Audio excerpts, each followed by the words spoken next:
There is a debate going on regarding the origins of dominoes. Some say that it originated in China in the early 12th century, though some accounts say it was earlier, while a third position says that it originated in ancient Egypt as a set was found in the tomb of Tutankhamun. Some even think that it originated with the Babylonians. This is why history is an interesting thing to study. Debates are able to arise over a matter in an attempt to determine where the truth is found. And like the pyramids, it is possible for dominoes to have arisen independently in different cultures found around the world. Greetings and welcome to Checkpoint Gaming. With this series of episodes, we will be going over how to play the game dominoes. With dominoes, it is a tile game and is typically played as a layout game which falls into four main categories: block games, scoring games, bidding games, and round games. With most games of dominoes, they fall into the block game category, which sees the players playing the tiles in a line and has the objective of trying to empty one's hand while also blocking the movements of their opponents. When the game comes to an end, a score is to be determined, which is done by counting the pips found in the losing player's hands. With that of scoring games, like that of a block game, they're played through the matching of dominoes, with the difference being that scoring typically occurs during play, accompanied by doing so at the end of each hand. The game is to continue until one player or team scores the necessary points to win the game. With that of bidding games, they're played like that of card games, with players bidding upon their hands, where the highest bidder will get to name the suit, and scoring is determined by the bid.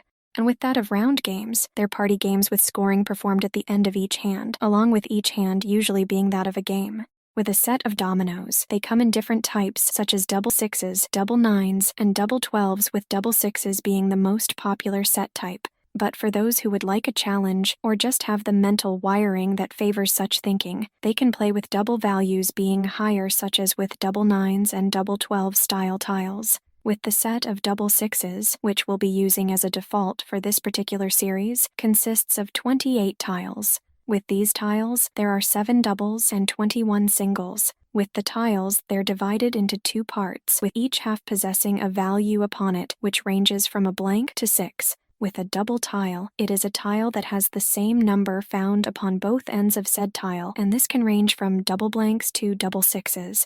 With a single tile, it is a tile that has different numbers found upon both ends of said tile, and each side can range from a blank to that of 6. And with the game of dominoes, there is a large variety of different versions to it that people can play. With the terms of the game, we'll take a look at some of them here.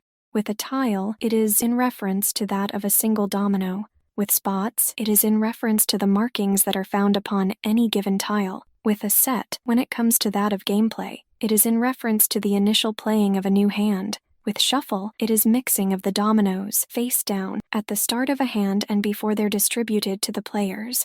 With drawing from a set, it occurs when each player selects a tile from the shuffled set in order to determine who will go first. This is done by drawing one tile and turning it over with the highest value tile going first. With the boneyard, it consists of any of the excess tiles that are yet to be drawn during the game. The boneyard is also known as the tile shop. It is because of the boneyard that dominoes is also known as bones.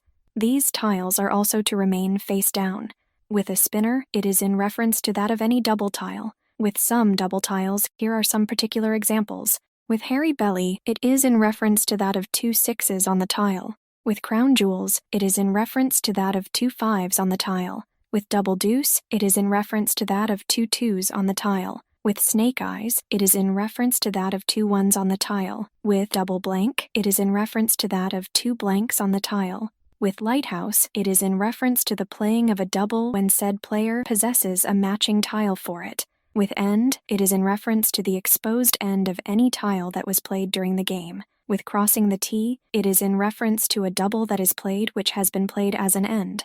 With to cut off, it is in reference to when a tile has been played so that it will prevent the following player from playing a tile. With to follow, it is when a scoring tile is played after the preceding score. And with the follow tile, it is in reference to any tile that will score following the previous score. So with that said, that is the introduction for the game dominoes. With that taken care of, we can start talking about the game's rules. If you liked this episode, feel free to give it a like, and if you want to stay up to date on any future episodes we upload, go ahead and subscribe. You can also support us on Patreon for as little as $1 a month at patreon.com/checkpointgaming.